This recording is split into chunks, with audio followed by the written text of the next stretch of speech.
Hello there, my name is Martin Henley. This is the Effective Marketing YouTube channel, and if you've spent a second here, you will know I am on a mission to give you through this channel everything you need to be successful in your business. Now, as far as I know, and as far as I can help you, there is only one way to be successful in your business, and that is to be successful in your sales and marketing. So not only am I here giving you everything I know about sales and marketing, I am also pulling in anyone I can find, anyone I can convince to come and share their expertise and their experience with you also. So today's guest has been in sales leadership roles since 2008. He has also run his own coaching business, Secret Sauce Coaching, since 2017. He draws all his inspiration from his history in sports performance. He rode at a high level. He is currently enjoying his 18th year of his holiday in the UK. Today's guest is Head of Sales at MPP. Today's guest is Victor Padee. Good afternoon, Victor. Good afternoon, Martin. How are you doing? Are you well? Yes, I'm Excellent. fine, thank you. It was a very, very good introduction. Thank you very much. That's good. I do like to give people... I think, yeah, my mum will be very pleased with the longest holiday reference of 18 years being in the UK. 18 years is a long time to spend on holiday in the UK, man. It rains a lot there. It does, especially and it's very Manchester. Grey. It is, yes, but clearly there are some other perks that I'm enjoying. Good. We don't need to dwell too much on what those other perks might be. Whereabouts are you? Are you in Manchester?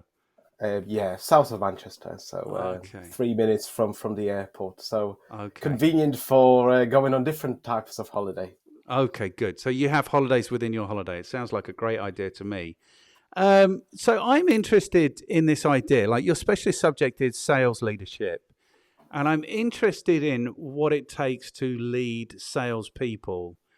Like, you've seen a couple of episodes. I don't know if you saw Jamie. So we were talking about sales mainly in the episodes that I think you've seen. This is such an interesting area. You know, it's like motivating salespeople is interesting because I don't think people want to be salespeople. I started off as a salesperson, but it happened because I didn't know what I wanted to be. So I think people don't want to be salespeople, then they don't want to do sales. So I think this whole idea of leadership and kind of how you coach salespeople is really interesting to me. And I'm interested in this idea of sports performance. So we'll get to the 5 questions, but how does sports performance inform sales performance? Maybe that's what I'm interested to know first. Well, I guess there's one question on the back of your intro that I need to ask you about is why do you think that people don't want to be salespeople? So we'll come back to this. But sales performance and sports performance, I think, are closer than people realize. And the reason behind it is that you go into a gym, you walk out of the gym, and you don't expect to have a six-pack. The same in sales position, you don't spend one day prospecting or speaking to customers and achieving your target, annual target, monthly target, or weekly target. If you do, then please tell me what you're doing, because I want to bottle this in and sell to somebody. So I guess the idea of a compound effect, doing something over a prolonged period of time, even though you might not see the results, it's the same in sports and as it is in sales. Putting yourself into uncomfortable position.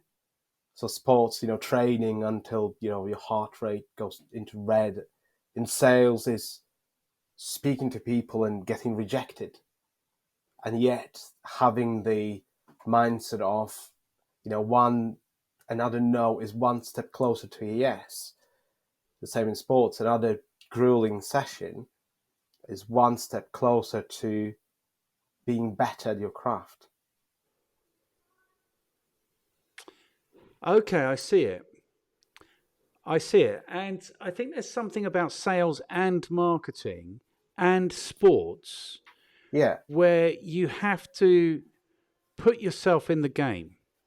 It's about commitment. So you can play a really bad game of football and not actually have much of impact on anything that's going on the pitch.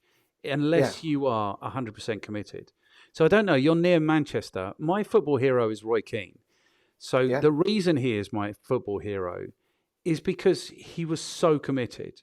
Like there was never an instance where he turned up on the field where he didn't give and leave absolutely everything he had to leave on the pitch. Sure. And to a lesser degree, I think that's what you need in sales. Mm. So, because you have to be resilient, you have to be persistent, you have to be all of these things, but you have to be more than anything, you have to be effective Mm. because you have the opportunity in every conversation not to ask the difficult question. Do you know what I mean? Mm. And Yeah. then you go away. So like a really easy but very common instance might be if you are calling a prospect and the prospect says, "Don't talk to me. I can't talk to you now. I'm in a meeting." Then Yeah. if you're not in the game, you might say, "Oh, okay, no, I'm sorry to have troubled you. I'll try you another time." Mm. Now, that's one way to handle that call. What I would always do is say, "Okay, 100%, I'm hearing you. When exactly is the best time to call you?" Because the chances are then the next time, even if they're not in a meeting, they might say, "I'm in a meeting," because they just want to get rid of you. Do you know what I mean? So Sure. just being in the game, I think, is what's required of sales and marketing people and sports people. I don't know what you Sure. think. I don't know if there's a And question in there. I mean, you mentioned a couple of things, persistent and resilient, right? And how many phone calls do you need to make these days to set up a meeting? How many pitches do you have to go through to, have a successful sale? Looking at the statistics from the initial cold outreach, from the marketing email to successful sale, the numbers look around 0.2%, 1% if you do everything right. So the statistical chance is extremely low. So you have to be persistent, you have to be resilient. And it's very similar to, sports, that, you go and work out 10 times, in a month or 7 times a week, and you do it over a prolonged period of time. And only after X amount of years you see results, you master your craft. There's this famous Japanese approach of you only become a master if you do something for 10,000 days or 10,000 hours. So I guess that's not too dissimilar in sales team. And I guess nowadays, we are all, I guess, fragmented in a way that, we're not sitting in one place. People are sitting at their homes, and to be successful in sales, you have to do the right things when nobody else is looking. Yeah. So, it's very easy to say to your manager, to your leader, "Oh yeah, I've been super busy," but where in fact you've been, watching YouTube videos for a whole day, right? Then another element you mentioned is being effective. I'm, you know, I would like to think that efficiency and effectiveness beat productivity. You know, innovating ways of being effective and efficient is something that we have to constantly introduce into sales practice. Same, in sports, different methods of training. We've got certain ways of doing something, and then all of a sudden somebody comes in and trains in a different way, finds the edge of the 1% or 5%, and that's the similarity between sports and salespeople. So let's face it, how many companies are out there that are unique, that offer something that is so unique that everyone will buy it regardless of the sales process? I don't think there are many. So the only differentiator really is how you approach the sales process, and whether you challenge somebody's thinking, whether you provide enough insight for them to think, oh, actually, these people are the experts in what they do. But that's not going to happen, on a call number one, on call number 10. You have to go through a hundreds of thousands of calls, pitches, and become a master of your craft. Yeah. So I think the other similarity then is kind of like sales management and sports management, where you could be the best manager in the world, you could set your team up in the very best way, but Yeah. if when they get on the pitch they are not committed, then it doesn't work. And like you say, you probably don't even get to see that because they might be working from home or they're presenting and you're not Yeah. there. So that's interesting to me as well. I want to push back on this persistence and this. Do I want to push back this early? I don't know. On Push it's back. Let's have I love the debate. So okay, good. you know. So I think people don't want to sell. So you said, why did I say that? I know, I've seen it. I had a sales career for like 10 years. It was an amazing job. It took me to Cricket World Cup finals. It took me to mad nights out in Durban in South Africa. And, I did astounding things. If you told me when I was a child, when I was having my careers conversations at schools about what I wanted to do or what I could do, if someone said there's this job where you will go all over the world, because like my sales and marketing career has taken me all over the world, talking to all kinds of people, experiencing all kinds of things and cultures, and it's been amazing. And it's sales, I might have resisted, because, and I don't know if this is in the English psyche, I know in America they have a very different attitude, but people don't want to be selling. And I understand that because selling,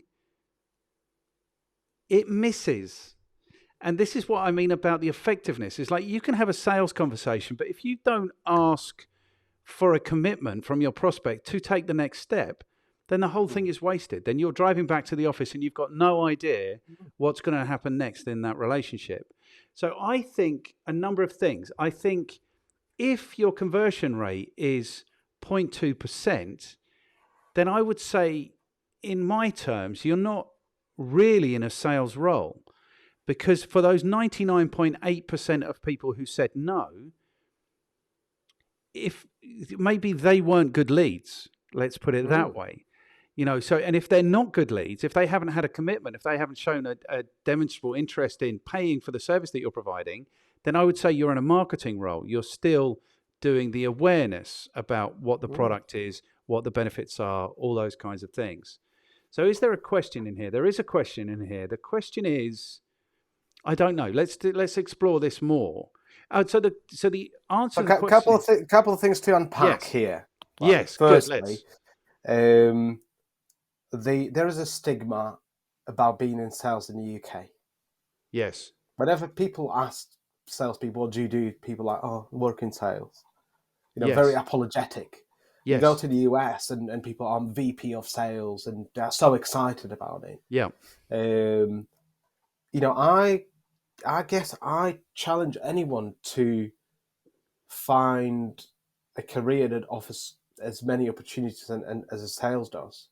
Yes. And to earn, if you're a great salesperson, you could earn a lot of money. Yes. While doing it, having a great work and life balance. If you're ahead of target, life couldn't be better. Yes. Right? I think that's very UK centric. Being kind of apologetic about being in sales. I remember we're moving home, or in the process of, and I was tidying up, and I looked at some of my pay slips from 2012. So that's a decade ago. I was on kind of medium sales position, and there were 3 months that every single month I cleared on average £13,000 in commission. I mean, for somebody who was back then, 28? Yep. I wasn't working 40 hours, sorry. But, to earn that sort of money, you probably would have to be equivalent of a surgeon in the UK or GP. And if the deal doesn't go your way, people, what will people say? Let's move on to the next one. If you're a surgeon or a GP, we've got people's lives on their hand. So, I think, I'm the opposite. I'm proud of being in sales because of the things that you mentioned. It has taken me to many different countries. It exposed me to different cultures, exposed me to speaking to different people, attending different events, presidents' clubs, and earning a great commission. So I'm probably one of the proudest salespeople you ever meet. I'm still salesperson at heart. So even though I've got a sales leadership role, I still love to get involved. So I do prospecting. I speak to clients. Try to pick up some deals here and there and everywhere, because the cold face is just keeps me honest. Yes. Okay, and don't get me wrong, I loved selling, and I think Mm, of sales entirely different from the way that people do, and it just blows my mind that sales and marketing, because marketing doesn't fare much better, have yeah. these really poor reputations. But Mm, actually, let's face it, if the marketing's not happening and the sales isn't happening, and no mm, money's coming into that business isn't going to exist for very long. So my attitude now is like sales and marketing too often are like the smallest kids in the playground, and they're turned against each other. Do you know what I mean? They're picking on mm, each other, which isn't a good situation to be in. Now, I think what happens is that when you go into sales, you don't end up selling. So I've got kind of, because I think too much about these things, I've got very definite ideas about what marketing is and about what yeah. sales is. And what marketing is about, essentially, is delivering a sales opportunity to salespeople. And a sales Yeah. opportunity is the point where somebody has expressed a genuine interest in paying for the product that you offer. That's what a sales opportunity is. And I Yeah. think very often that doesn't happen. Marketing don't do a good job of that. So what happens is salespeople end up doing the least effective form of marketing, canvassing, cold Yeah. calling, knocking on doors, um, what they can do, sending out a single email at a time. So that's what it strikes me. And if you are cold calling, that for me is telemarketing. That's not telesales. So I make that Yeah. distinction. So I think that's part of the trouble. Having said that, when I was selling, I might have sold to 5 people who called me. Do you know what I mean? Every other sale I ever Yeah. made in my life is where I've initiated the contact, probably from a cold call. So Yeah. I think, yeah, and I think, So just one point on the back of it, yeah, right? So I think the divide between sales and marketing is blurring.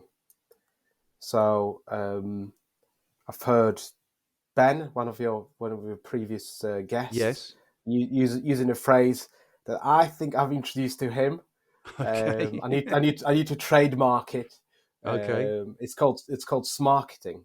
yes, So I think that marketing have to adopt a sales mindset, and salespeople have to adopt a marketing mindset.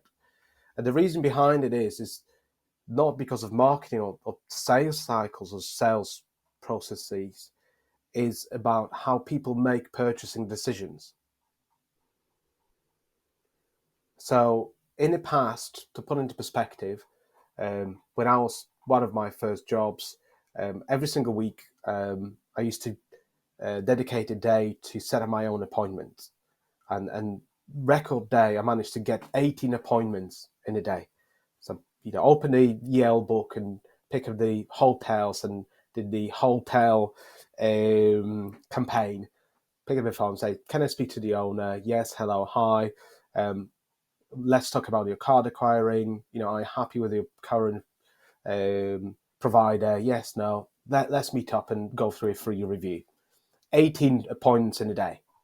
Right? To that's do that phenomenal. these days, it will be impossible, because the way that people make purchasing decisions is they go online and they research all the stuff themselves. So by the time they engage with anyone, they already either are very well informed, or they think they're very well informed, or they already made a decision.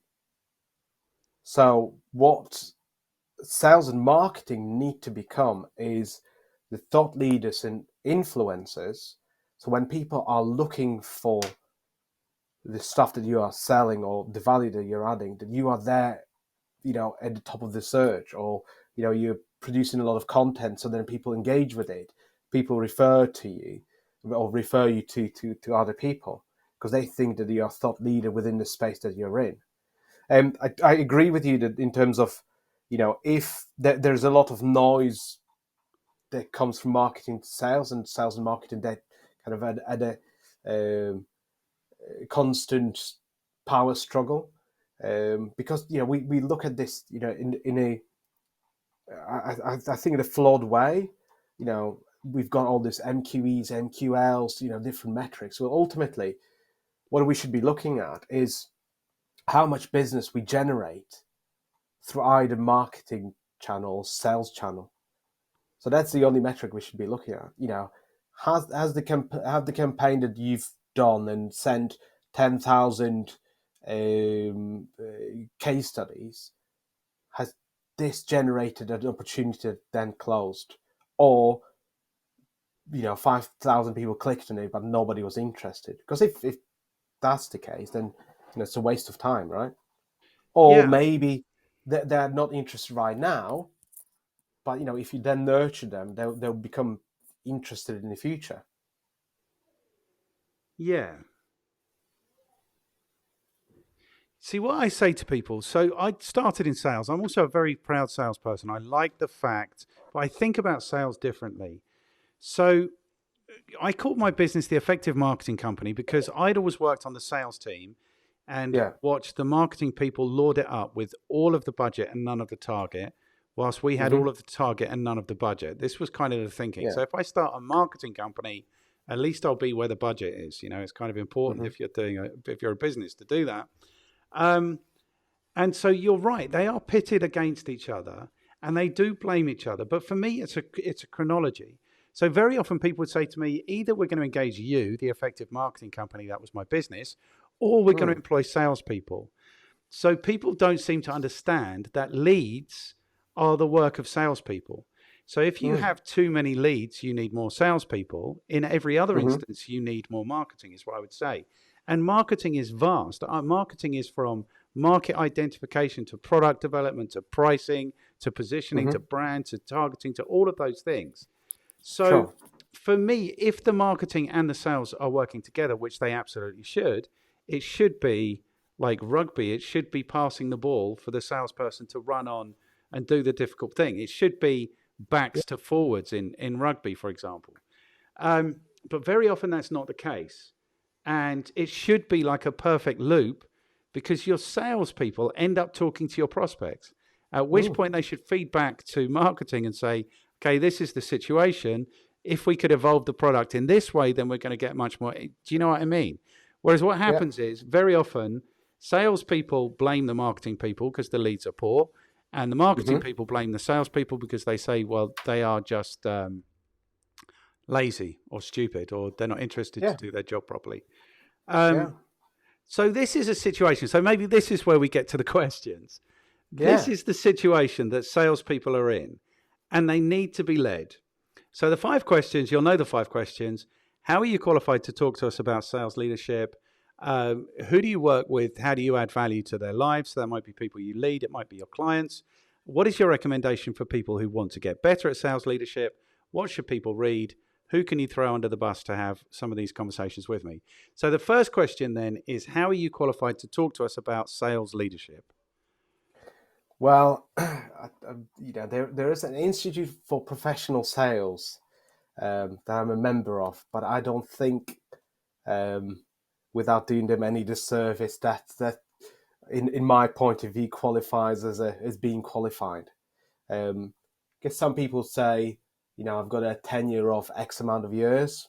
I don't think that makes you qualified either.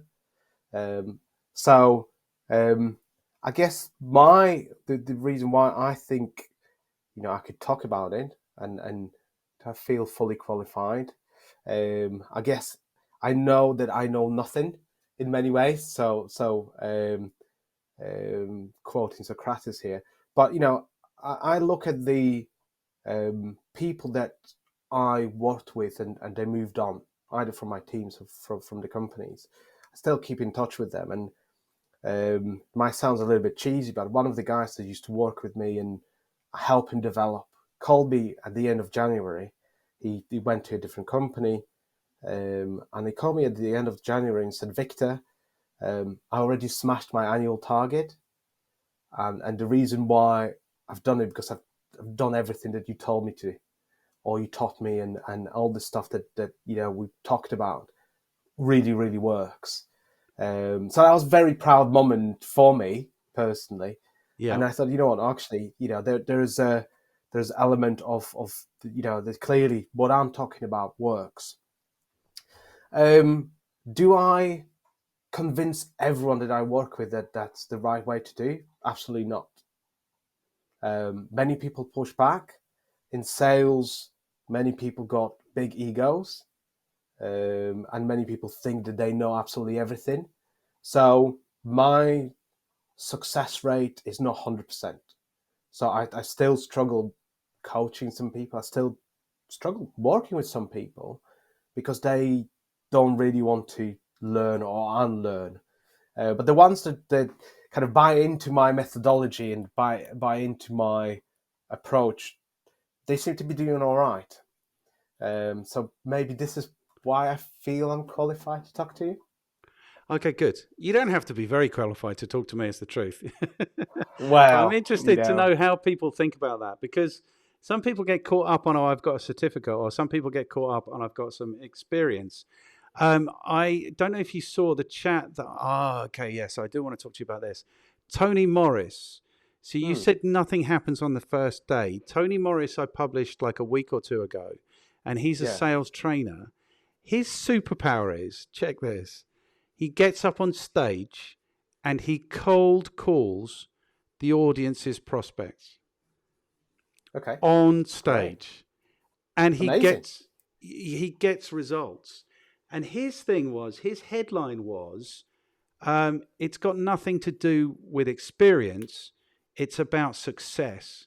So his thing was, you can do something really badly for 20 years, or you can have a year or two where you do it amazingly. It's the year or two where you did it amazingly that it really counts. Yeah. So we get hung up on, how many years have you spent there? How many, what's your longevity on the CV? And, I know, so I was interviewed for a while back for a head of sales position, and the managing director questioned my squiggly career, and explained everything to him, and he said, I don't think will be the right person for us, and we look for longevity. And I was not great, if I'm not the right person for you, that's perfect, right? You can't win them all, right? And interestingly enough, a few months down the line, I've because I was following the company, they went to administration because it was run badly, but yet this guy was with them for 20 years. Yes. So whenever I interview anyone, yes, I'm interested in people's background in what they sold, what technology they sold, or where they've been in terms of exposure and understanding certain things. But you can't create behaviors, and you can't create the attitude, you can't create the persistence, the resilience. And the best people that I managed to coach and in interview were the ones that were the underdogs, the ones that had something to prove, and the ones that were driven because they sometimes they had no other choice, or sometimes that's what they wanted to do. I've you mentioned the certification. I'm a believer in education because I think it helps you with being more articulate. It helps you with reading, writing, and analysis, being critiquing certain things. But obtaining a certificate or diploma or whatever degree doesn't make you qualified. It's what you do with it, that really counts. It's like buying sports equipment. If it sits in your garage, you could have the best sports equipment, but unless you use it and use it correctly, then it's not going to do anything for you. Yes, 100%. So there's something you said before about some salespeople push back. This is Mm. also one of the quirks of sales and sales management is you Yeah, have to be a little bit you have to be a little bit what's the robust, let's say. You yeah, can't be a wallflower if you're in sales because then your customers will just walk all over you. So there has yeah. to be some rebelliousness, there has to be some Mm. attitude, there has to be all of these things for that to happen. Here's what upsets me about this persistent idea, and every no takes you closer to a yes. Maybe that works still in my model, but the idea of it doesn't. If you tell a salesperson it takes 20 touches to convert a customer, then they Hmm. will just go through and they will have ineffective 20 touches. And maybe they'll be surprised when they get to the 21st touch and the person isn't falling over to buy the thing. Mm. I think the job of salespeople is to make the most of leads. Okay, Mm. so if they're generating their own leads, they're not doing sales at that point. They're doing canvassing, they're doing really inefficient marketing, I think. Making the most of leads is qualifying the person in or out. Like, Hmm. what is the likelihood that they're actually going to need this? And if they're a really good salesperson, they'll be asking the question, what is the likelihood that they're actually going to implement and benefit from this? So that's the Hmm. first thing they do. So qualify them in or out, and that should happen maybe on the first or second call. So, but okay, so I'll come back to that. And then the second thing is making the most of leads. That is getting referrals and networking from that conversation to open up other conversations. So for me, in Yeah, an ideal world, that's all the marketing a salesperson should be doing.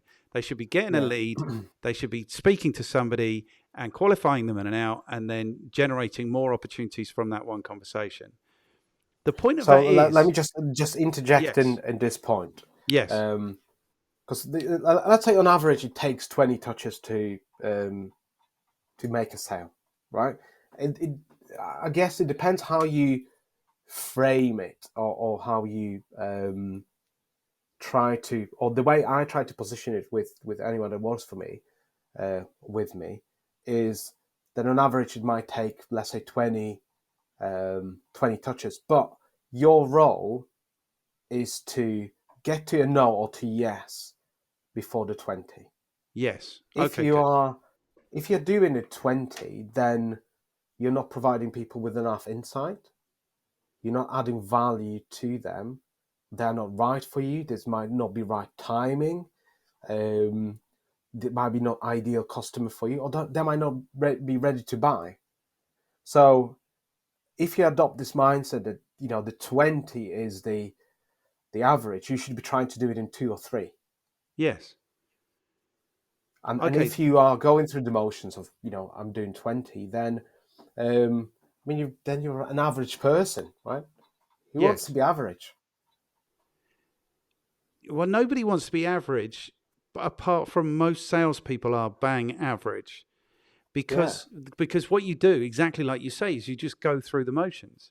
So they've Mm. done their job. They've done everything you But asked them to do. You said they was going to take 20. They did the 20, and yeah, in yeah. the end, the guy just didn't fancy it.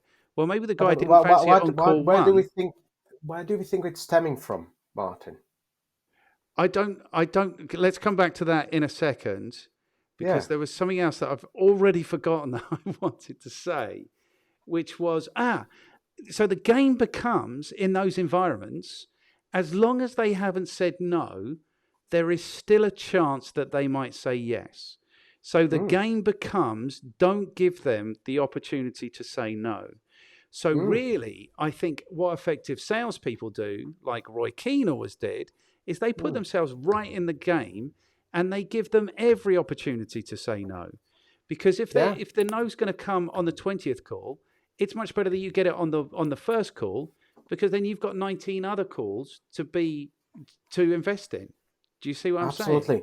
Um, I fully agree with this, because yes, for me, it goes back to the effectiveness and efficiency. You can't win absolutely everyone, right? There's not a person on earth that is loved by 100% of people.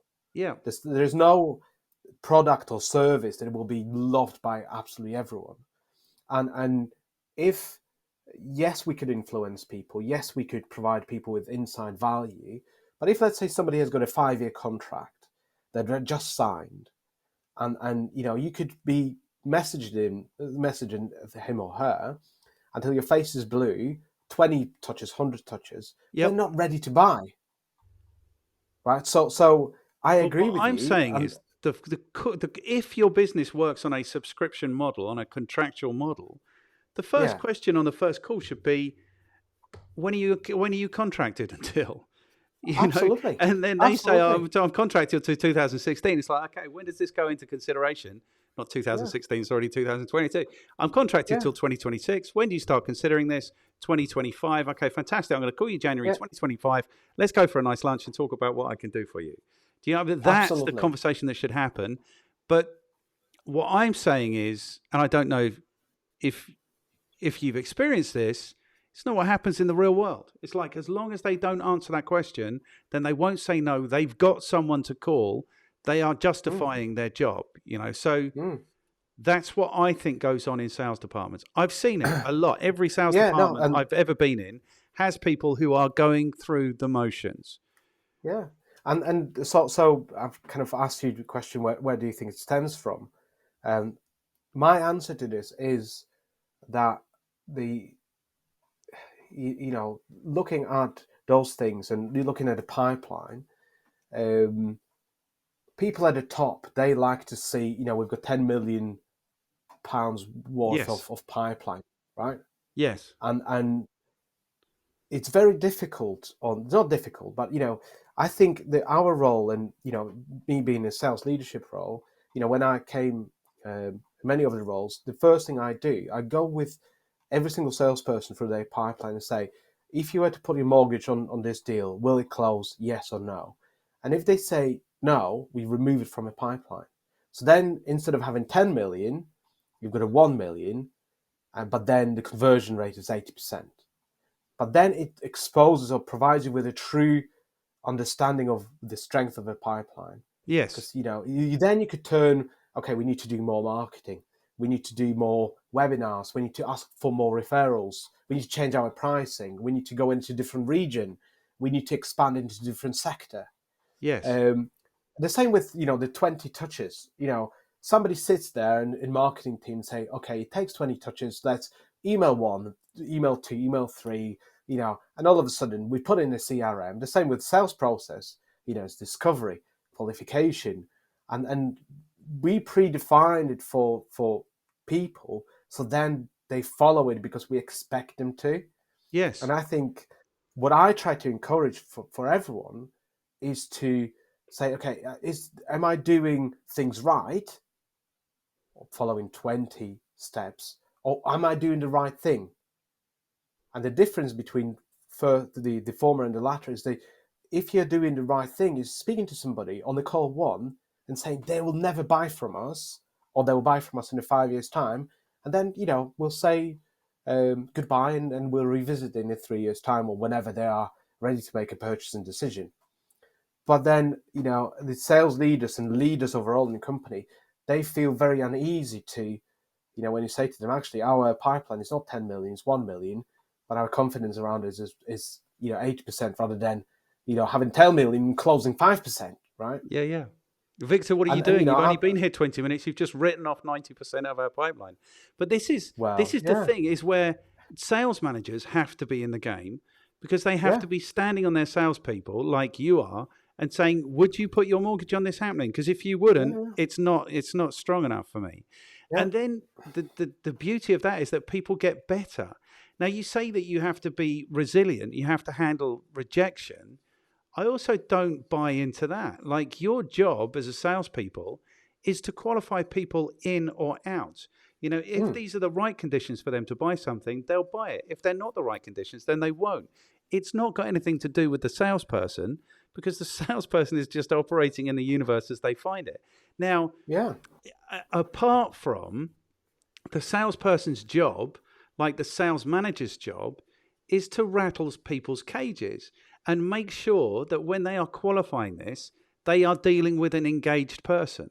Because if the yeah, person is just trying to fob them off, then obviously the whole pipeline is going to go away immediately. So I really like I this guess, I idea. guess it's, so my kind of idea of resilience and persistence is, I look at sales in not only the initial kind of qualification, but, through discovery, solution presentation, demos to close and actually somebody trading with you, right? Yes. And at those different points, things could go wrong. You might not, you might have the best sales process, everything, you might be engaged with somebody. All of a sudden, you've got a black swan, and you find out that CEO is a CEO with your competitor, and they do a deal behind the scenes, and you lose a deal, Yes.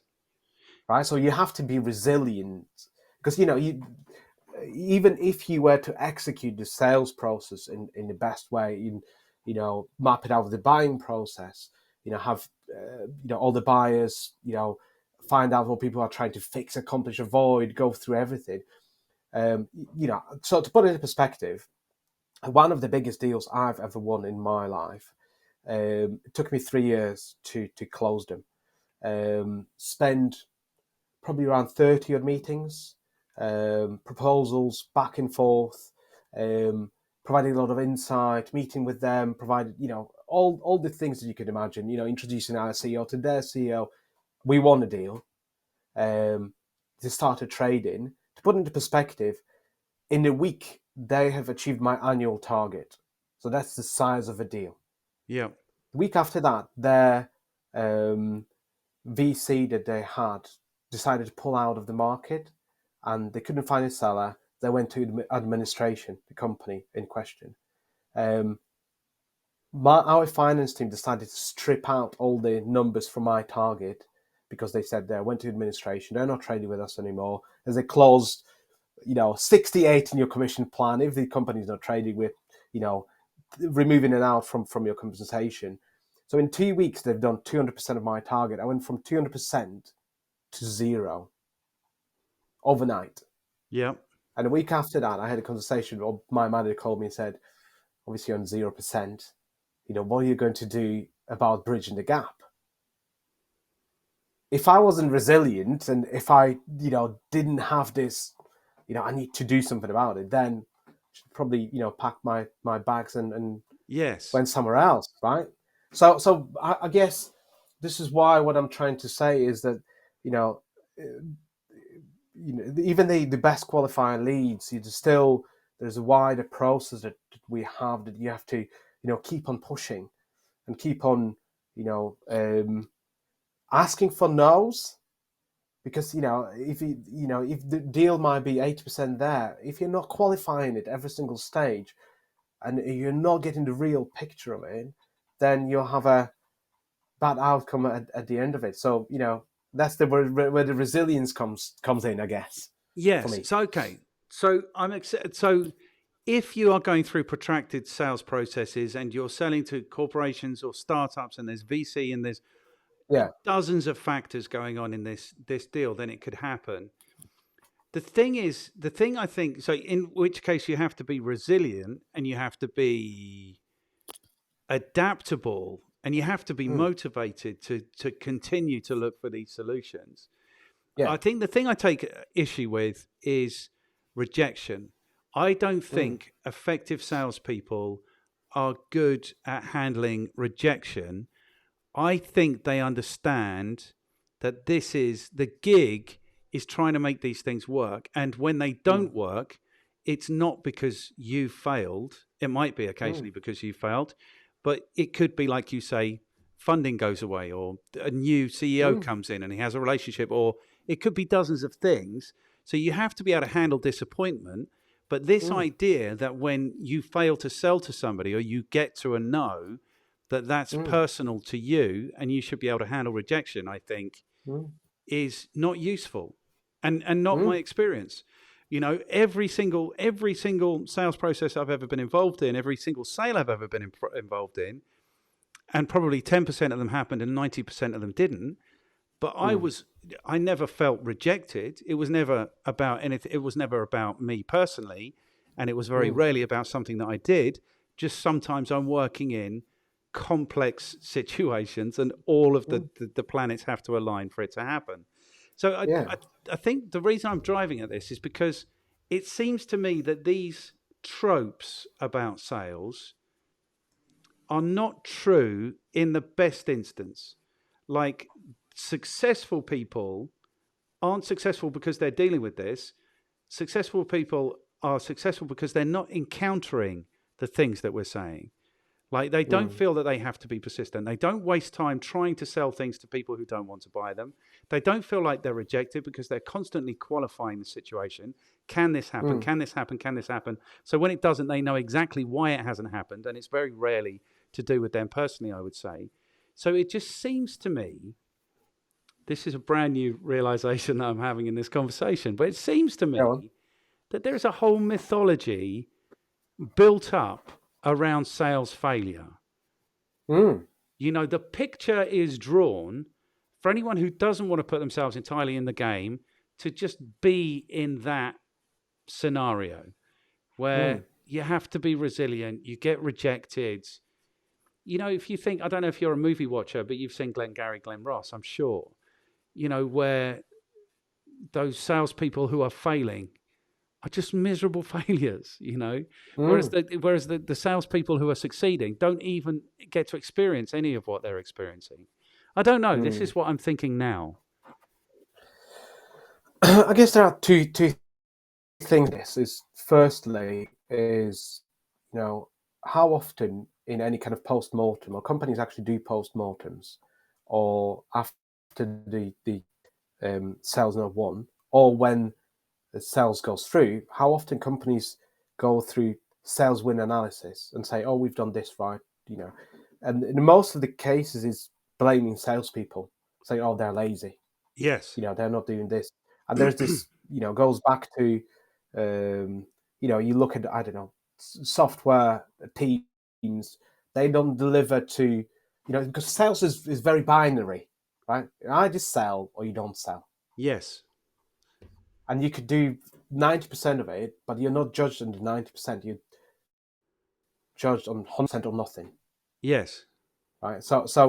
I guess, and you know, there are many companies and many sales leaders that, you know, I've seen it in the past. You know, people sell for years and they're extremely good performers, and they've got a bad year, and all of a sudden they're being put on pips, and you know, they're being chastised, and you know, they are all, you know, they lost their edge, and nobody then questions, is our product still, you know, as good as it used to be? Have we got more competition? You know, are we engaging with the right companies? Is our marketing engine right, or whatever? So that's probably a part of it, I guess. I think This that's is a why, I think that's a huge part of it, because yeah, there is, like, because every sale that doesn't happen mm, is seen as a failure, you know, yeah, and it's part of this whole BS. Like, I think pipelines are really, really dangerous because yeah, typically a pipeline is just full of prospects that haven't said no yet.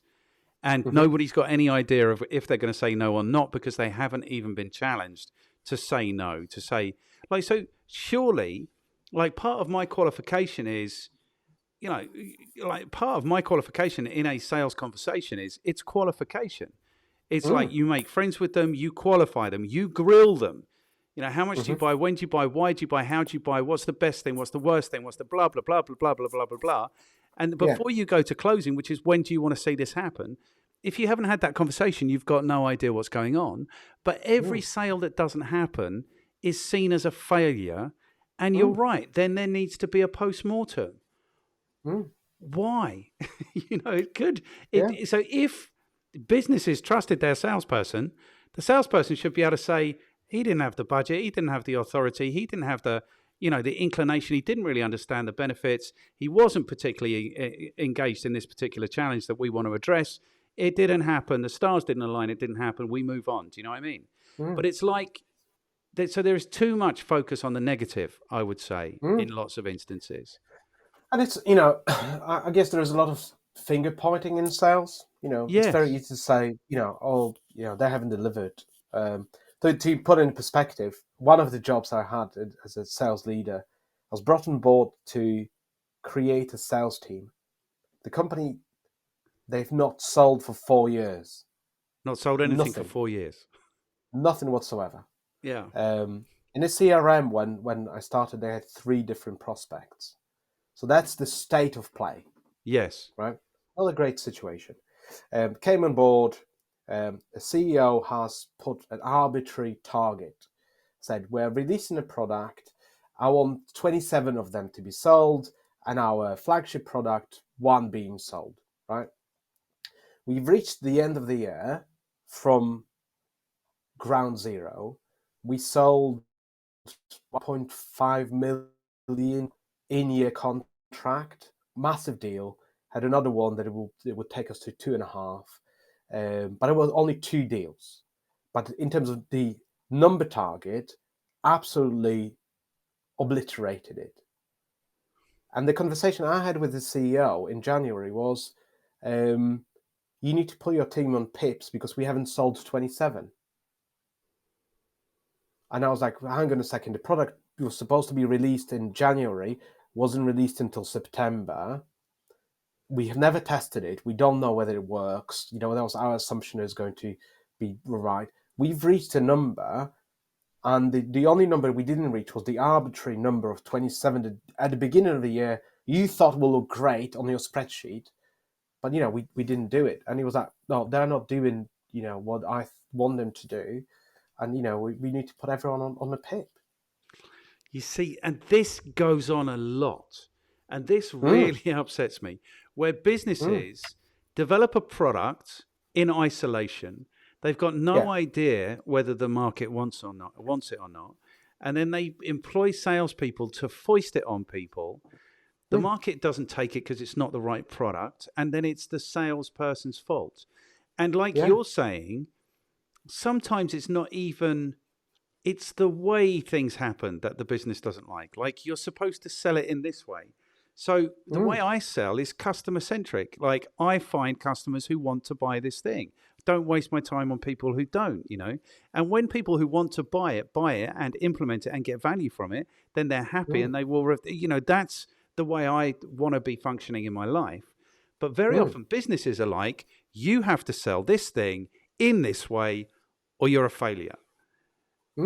I've experienced that a lot, and that really upsets me because so have I. And interestingly enough, the company in question, I've told my whole team to resign, find different jobs. Yeah. I've resigned, and we all left and dispersed in the different directions.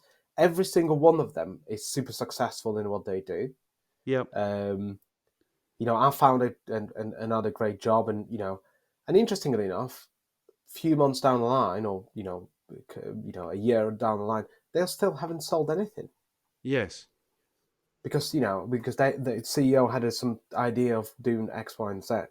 But this is where the kind of the element of resilience come in for me, because we operate in the sales is the spearheading of many companies, and we only get we're only as good as our last deal. People don't look at people's performance over the decade or few years. You only look into every single January or whatever your financial year is, the clock goes back to zero. And every if month, you deliver, every month, for some people it's every quarter, every week. Yes. And this is why you mentioned there's a lot of people that are either unhappy, miserable in sales, and they're just going through the certain motions. Is because their creativity, and I guess that goes back to the question of whether sales is an art or science, right? And I think for the art to be enabled, there has to be an element of science in there. But people got different ways of selling. I think what really trumps everything is being authentic. And if you really tone down people's authenticity and their approach and put them in this is the process you have to do, this is the stages you have to go through, then they become unengaged robots. Yes. Yeah. And I've experienced that. I mean, I've seen that a Mm. lot.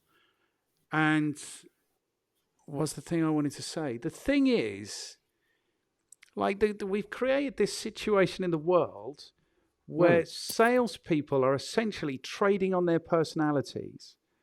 Yeah. So when they go out into the world and they do get a no, then it feels like a personal, yeah. So salespeople are managed like, if this doesn't happen, it's your fault. Okay, your Yeah. fault.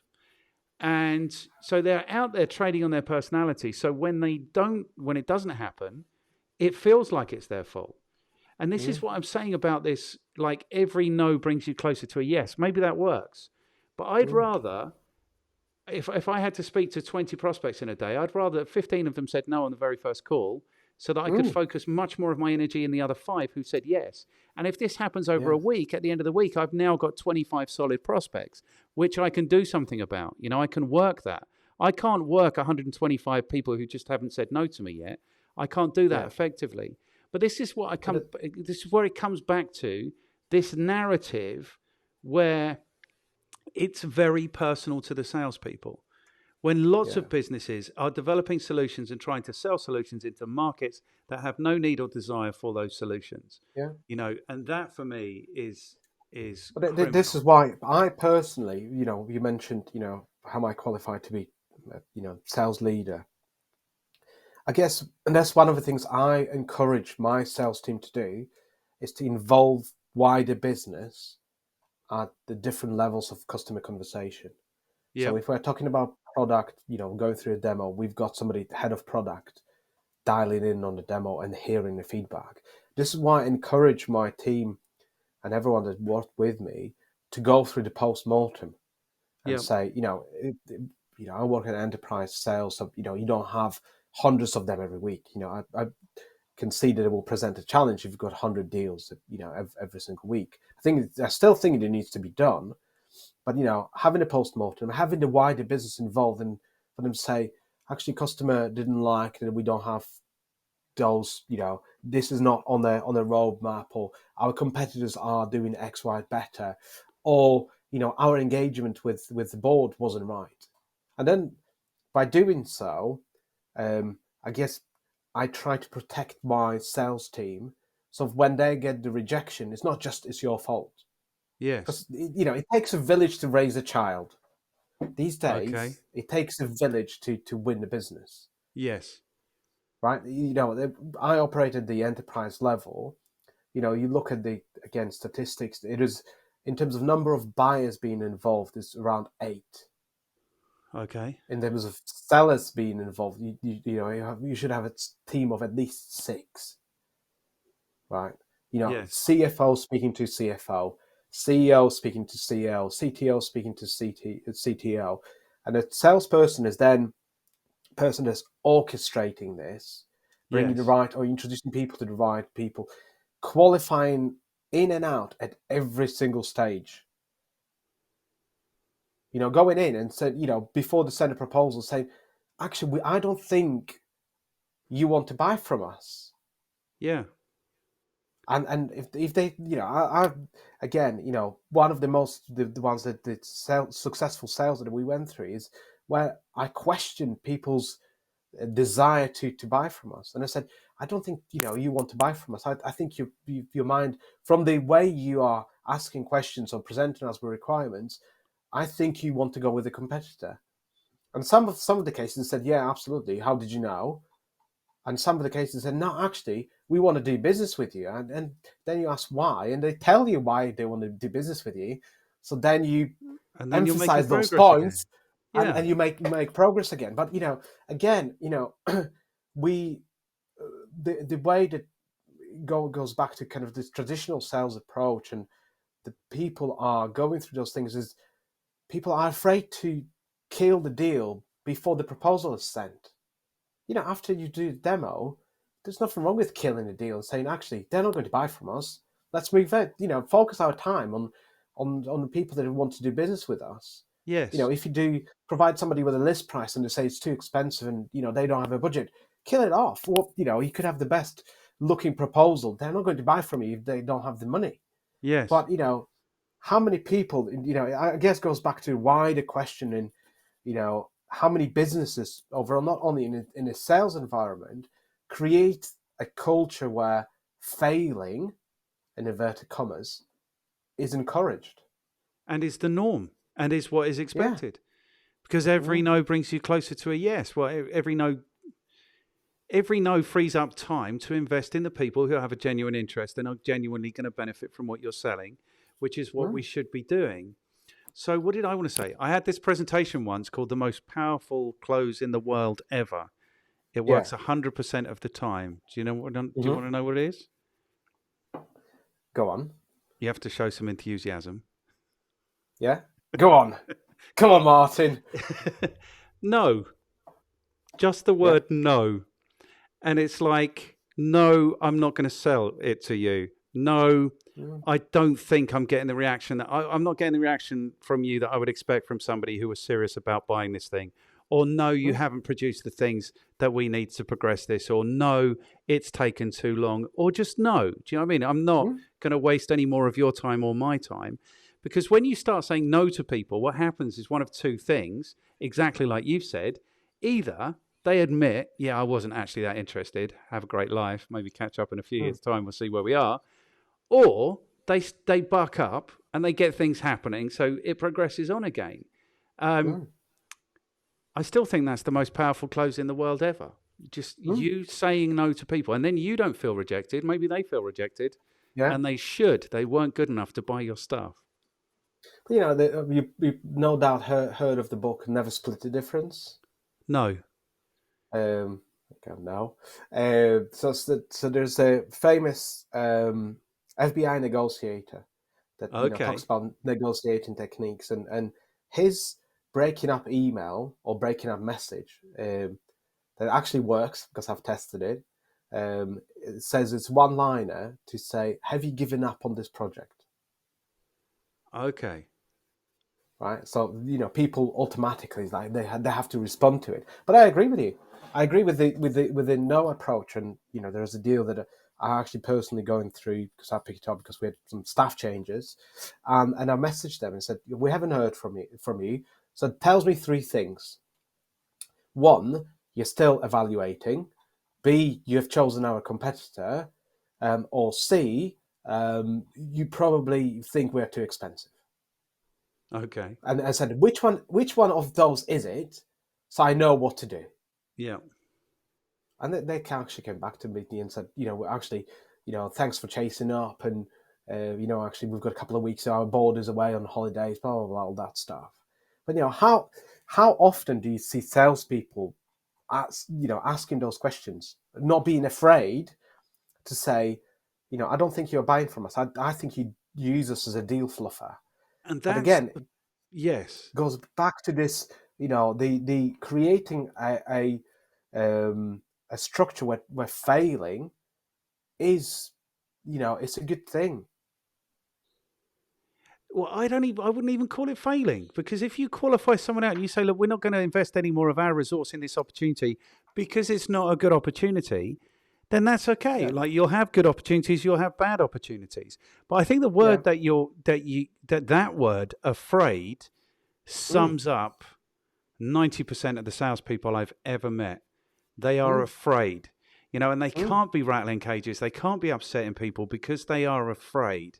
And mm, I think too many salespeople operate in a state of fear, and mm, it doesn't work. You mm, might as well just not employ those people, because if they are too scared to function effectively, they're not going to mm, do a job for you. They're mm. not going to produce for you. But, Okay. to put in, going back to the kind of afraid point, one of the calls with my SDR team, dialed in, I think it was Friday, and the energy was flat. Honestly, Martin, it was the flattest energy, and I was like, what is happening? Everyone, oh, it's okay. We're quite busy. I was like, guys, are you really okay, or are you just telling me that you're okay? And like, oh no, it's been a long week. And I said to them at that point, I said, we're all humans. You're entitled not to be at your best every single day. Yes. Just say to me, Victor, I feel like shit. I'm not going to pick up phone today because I'm not in the right frame of mind. I'm going to do some admin, get ready for the next week, and that's great. But how Yes. often in a working environment you could go to your boss and say, today I'm not going to work 100% because I don't feel great. I'm just going to do bare minimum, and for them not to turn around and say, "What on earth do you mean?" But again, it goes back to the kind of the creating a culture where failure and inverted commas is welcome, and the infinite game thinking rather than finite game. That it's not 90 minutes and it's over. Sales is an infinite game. You Yes. constantly have to work on it, and the only when you do it over a prolonged period of time, it's only when then you'll be successful. And there will be days that not feeling great. But that goes back to the leadership, creating a right culture. Yeah. So that's what I'm interested in. So the thing is, if the gig is trading on your personality, then Mm, you have to be at your best all day, every day. You have to be at your most agreeable. You have to be at your most challenging. You have to be, you have to be on it. And I don't. The goal is for everyone who works in a business. The goal should be profitability. mm, That is the goal, and so it yep. should be. It should be everyone is focused on that goal. It's about making the right sales at the right price to the right business, getting the right referral. It's all of that is right, but sales can't be because it's a what kind of game is it? It's not a science because you're dealing with people and you're dealing with situations. You Mm, can't control this. It's not like accountancy where you just do it in the right way and it's done in the right way. You are mm, essentially surfing all of these situations, all of these personalities, all of the time, and you can't expect it to go right all of the time. mm, So a percentage of it is going to be wasted. It's the nature of mm, the game. I don't think it's right to call that a failure mm, unless you've dragged that opportunity out for 12 months and it was never going to be a yes and you've wasted essentially a year of customer interaction on getting to this no eventually, or them mm, finally telling you, what, we were never interested in this. Only then is it a point mm. of failure, I would say. Here's my question for you, which is, what do salespeople need from a sales leader? Um, how long is a piece of string? I guess know every single person is different, so you can't apply blanket approach to everyone. And the way I try to approach my coaching conversations is what is right for you rather than to 10 other people. Some people need um, more coaching or providing a unique perspective. Somebody needs help with I don't know, tailoring offers. Some people need to have somebody that will show them how it's done. Somebody will need um, a leader that will help them, to help them innovate. Somebody will need to, they will bring the wider business to a table. So there's no, the same with leadership styles. You have to tailor it depending on the person that you're speaking to. But I guess you could divide it into two different things. Things like sales skills. I don't know, effective questioning, making sure that people do those things. But the most important for me is creating an environment where people are honest and transparent. They could be honest and transparent to you and say, I need help with this deal. I don't know what I'm doing. Or, this deal is not going anywhere. I'm going to kill it off. Or, I need your help with, getting our product on board. Or, I need you to join the pitch. I need you to provide, help with the marketing because the leads we're getting are not the right leads or whatever.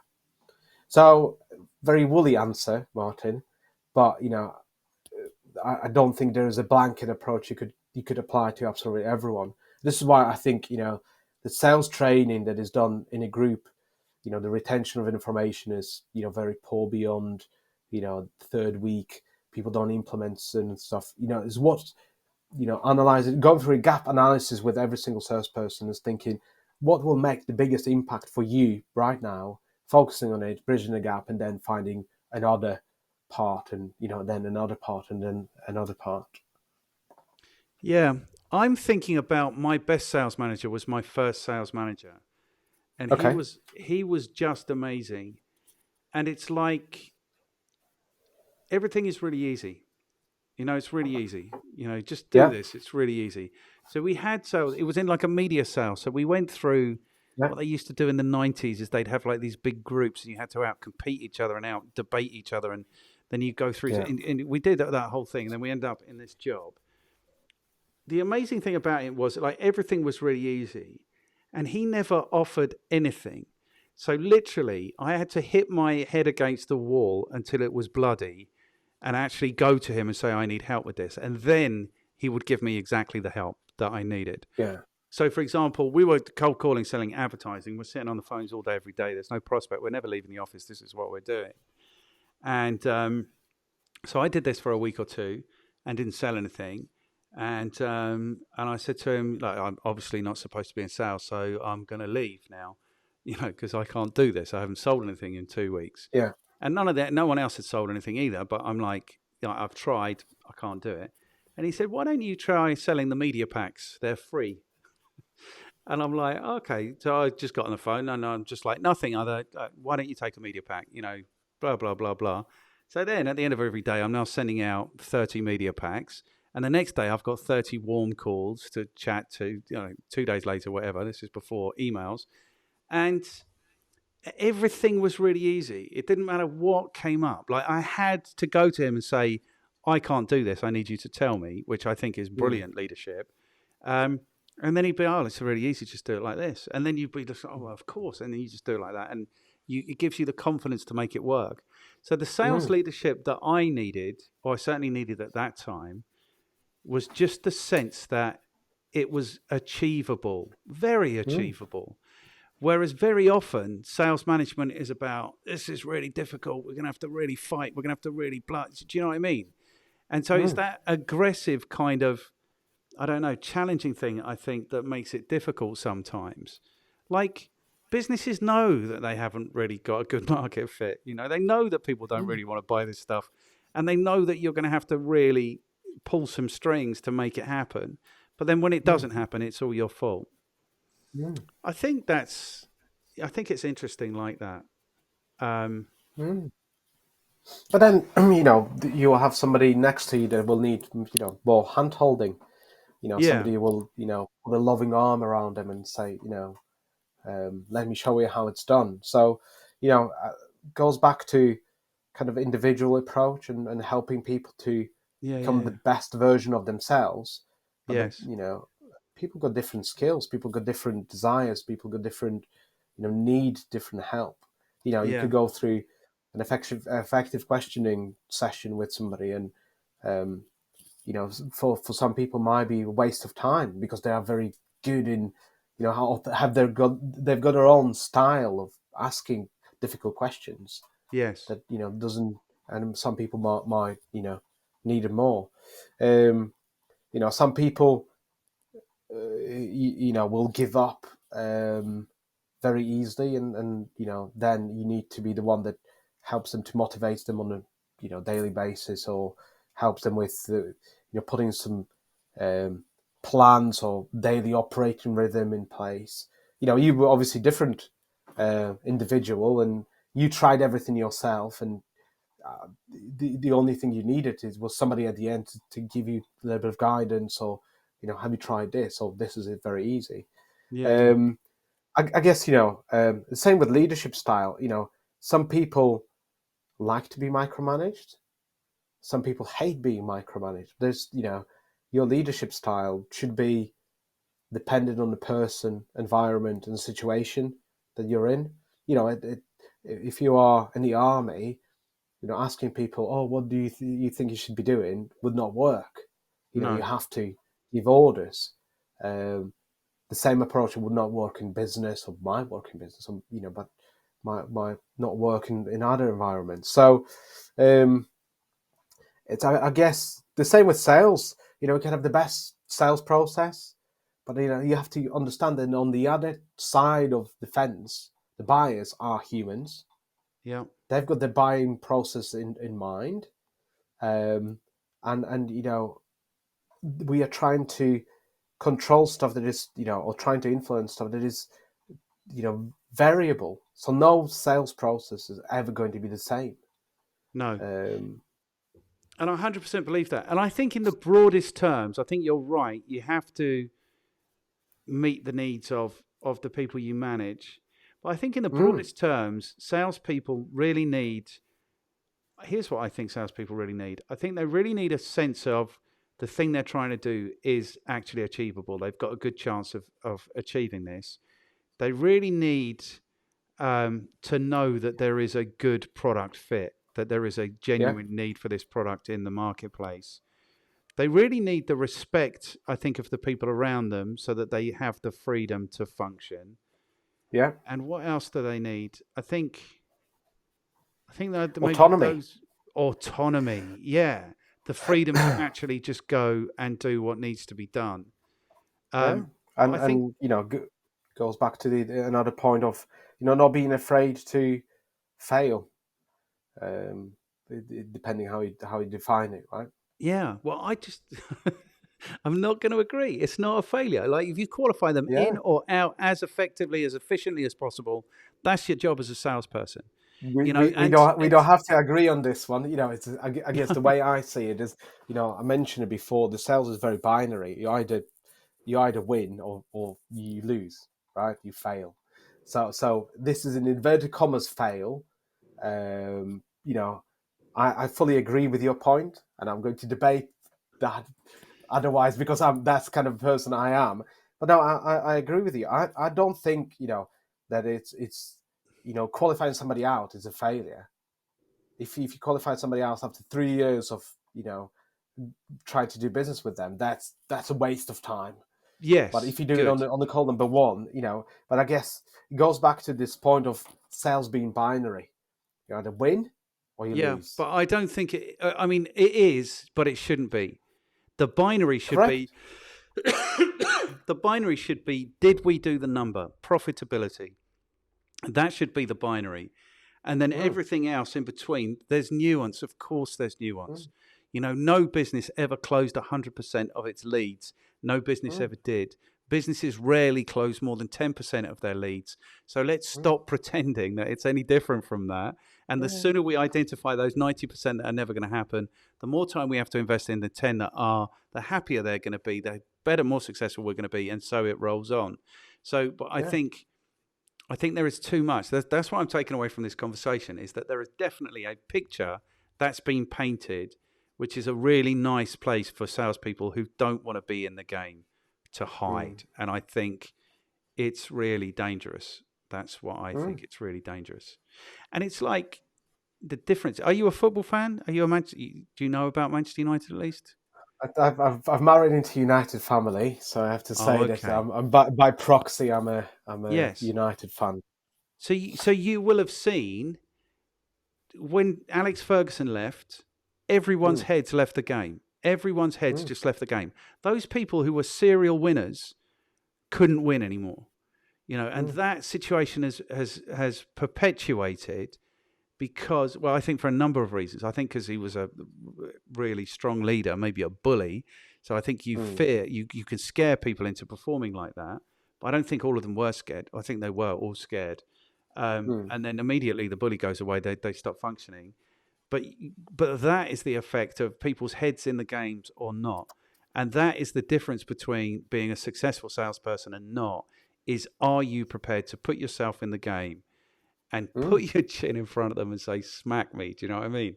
Because when you start doing that, you get actual engagements. Okay, we've been talking for an hour and 20 minutes already, so we are really close to the end. I think we kind of answered the questions. You are clearly qualified to talk to us about sales leadership. think you've given us a good sense of how you go about doing that, like who you work with, what value you add.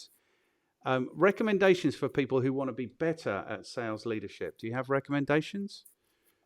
Yeah, so I guess number one for me is to um, leave your ego behind the door, Yep.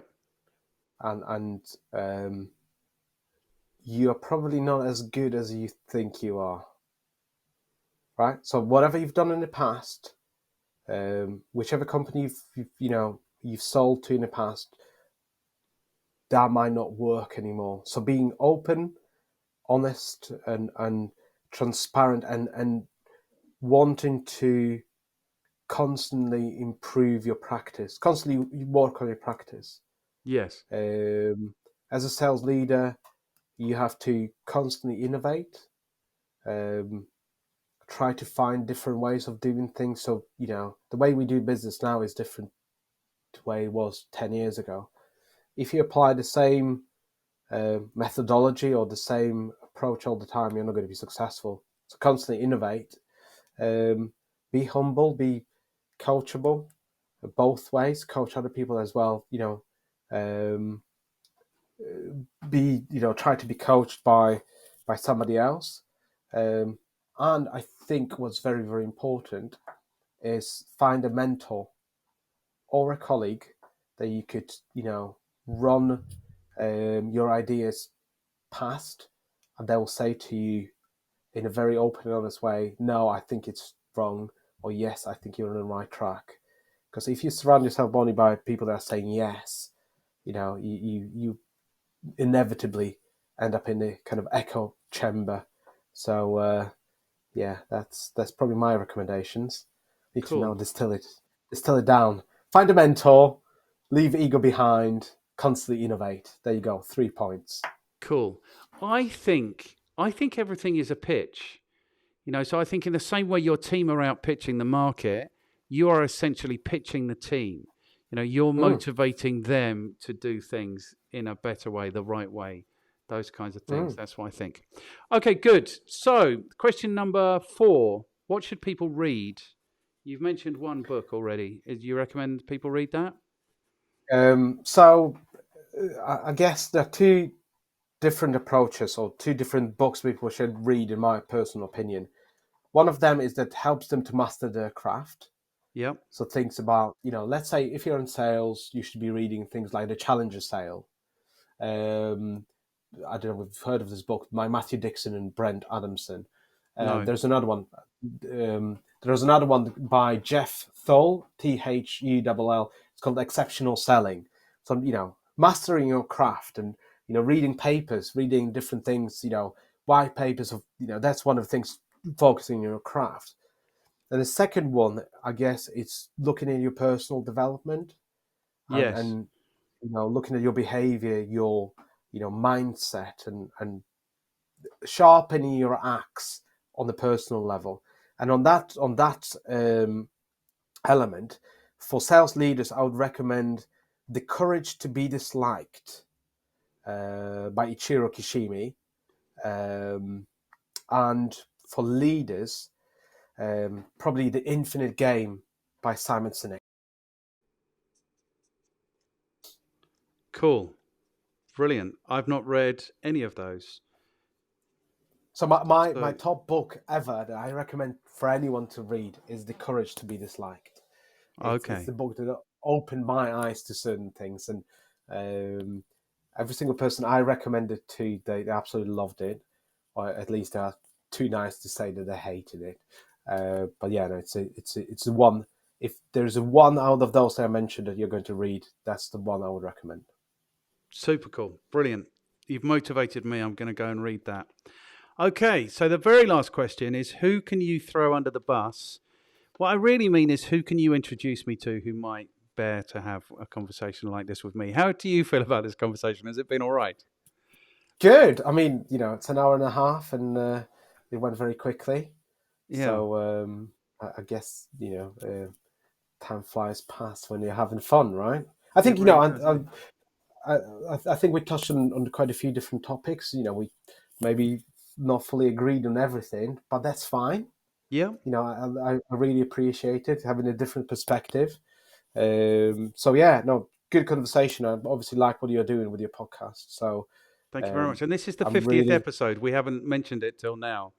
I was so supposed to do. so I was so going to from get. your perspective, was it a good one, It Martin? was a really good one, and I like to think I am being Roy Keane a little bit in these conversations because I don't have to be so challenging. I don't have to ask ask the difficult questions or the challenging questions. But if I don't, it's much less interesting, and much less Mm, useful for people, I think. So that's the way I like to think I'm behaving. So hopefully I'm being a little mm. bit like Roy Keane. That's what I'm trying to do. You know, I mentioned it and about not having the echo chamber, and you need to expose yourself to different perspectives and Yes. difficult questions. Yes. Going back to sports, your strength and muscle size only increases under duress. You Yes. know, there's this saying that good sailors were not made in calm waters, Yes. right? This Only is what when I when think. only when you're really at the edge where being challenged, where people are questioning you, when things are difficult, then it's when you improve outside of your comfort zone. And that applies to everything, to having a good podcast. If you talk about only good things and agree with everything, it's going to be boring, Yes. right? Yes. So there you go. Good. So I think you've got a bit of a Roy Keane in you, Martin. I hope so. I really hope so. And this is the thing that There I you go. think, though, is that this is the opportunity of sales is to stand up every day and be challenged and be Mm, challenging, but most importantly, be respected for doing the most important job in any business, which is mm, bringing in the actual money. Do you know what I mean? mm, That is the opportunity of sales. That's for me why sales is the best job. Apart from you write your own check, essentially, you can earn stupid amounts of money. You can take on stupid amounts of responsibility. You can go all over the world. It's the most amazing opportunity, I think. So that's what I think. mm. Okay, good. So the question really is, who can you introduce me to where I might have more conversations like this? Do you have somebody in mind, or preferably two people? Yes, I do. So the first one is a chap called Ian Howell. Ian is hands down the best sales trainer you'll ever see. Really? I've seen Um, some great sales trainers, man. well, I fully buy into Ian. Probably I'm biased because we became friends after Yeah. over a decade working with each other.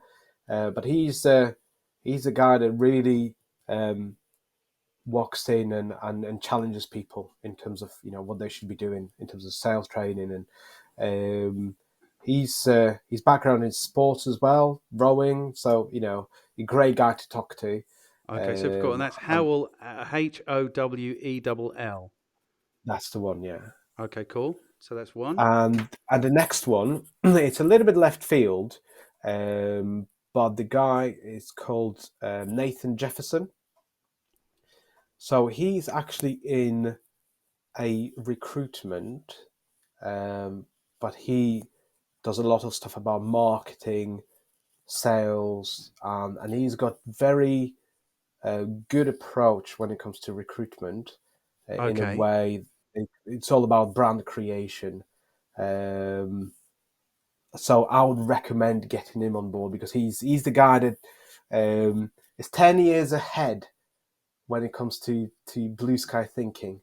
So what Okay. he's saying about right now is going to happen in 5 to 10 years. So that's the guy you should have on. Okay, super cool. So the way this works best is if you can do like a little introduction in the way Yes. that if it was Ben or whoever it was referred me to you, if you could do a little introduction like that, I that's will. Yeah. 100% the way it works best. And then I will pick it up from there. Yeah. Man, I've thoroughly, thoroughly, thoroughly enjoyed this conversation. This is almost like counseling for me as well. Do you know what I mean? Because I've got all this stuff in my head, and yeah, I feel like I need to talk to people about it. So, Good. thank you so much for your time, man. I have thoroughly, thoroughly enjoyed this. Is there anything you said that you think maybe you shouldn't have said? No, I think the views are my own, and there isn't anything that I would like to retract. Okay. Um, There's you mentioned having a sales manager that he was the best sales manager. Unfortunately, in my life, I've learned what not to do rather than what to do. Okay.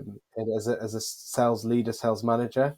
But now, I think all the stuff that we said and touched upon, I'll be happy to broadcast to anyone else. Fantastic.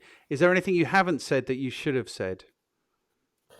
No, I think we've, I feel like we could talk for all the different topics for hours. So Yes. there's we only kind of touched at a very high level of all the different elements. But now I think we've covered quite a lot today. So thank Okay. you. Well, Thanks for having maybe me. it's an absolute pleasure. Thank you so much for coming. And maybe in 4 or 5 months, you might get another message from me, and maybe we'll go for a round two if we can find some Why don't nuance we in say this. that I was on the 50th? Maybe I'll go on the 100th, and then 150th. There you That would be go. a very privileged position to be in. I don't know. I'd have to think about that very carefully. Well, if you don't ask, you don't get, right? You don't know. Okay, let's see how things are sitting when I get to 99. Well, we'll see. Martin, has been a pleasure. It's been an absolute pleasure. Thank you so much for your time, man. Cheers. Bye Okay, bye. cheers. Bye.